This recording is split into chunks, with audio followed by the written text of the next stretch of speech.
Today, guys, I'm going to be showing you how to pretty well change your back rotary on your Mitsubishi Endeavor. The first thing you want to do is, of course, jack the car up, take your wheel off, put some jack stands under it, be safe. Well, once you do that, you need to go ahead and remove your brake cover. Two bolts right here. Once you remove those two bolts, your brake cover will come off. You can set it to the side just like I did. You do not have to remove this bracket. You can if you want to. I will be removing this bracket because I bought a whole new brake cover and brake assembly for this side of the Endeavor because isn't it stuck. Anywho, back to what I was saying. You can just take your hammer and tap the back side of this. Sometimes you can spray penetrating oil in here. Don't want to dash it too much because your e-brake is behind here. But just tap it loose and it should pop right off. Okay, it is now loose. So we got this loose now. We can go ahead and take it apart.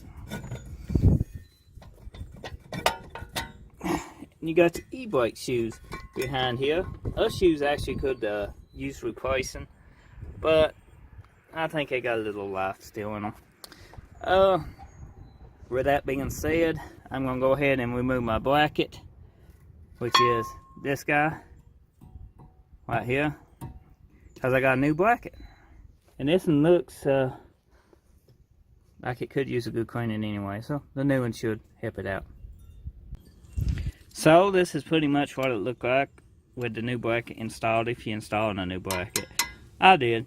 But the new rotary will just go on right in here. You want to clean this up good and take some anti-seize and put on this, but don't get them on your lug nuts. That will help from it sticking and rusting to this when you go take it back off the next time. This is the brake rotary now installed. I anti-seized behind it and I sprayed it off with some brake cleaner. You need to spray your rotaries off because they come from the factory with oil and stuff on them. Always spray them off and clean them with a paper towel. Just make sure it ain't got no oil or nothing on them. So the next step will be pretty much is to re-bolt your brake cover on. So this is the new rotary installed. That's my new brake cover. I put new pads and everything on this. Now I am letting it gravity bleed. I got this out here and the reservoir cap tuck off up under the hood. So pretty much once this starts flowing brake fluid out of it, it should be gravity bled and it shouldn't have no air in it. But I am going to check it and pump it up and crack the breather screw with the help of another person, just to double check everything. But it should be good once it starts flowing brake fluid out. Pretty good stream.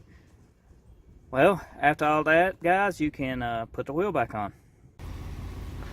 Okay guys, that's pretty much the end of the video.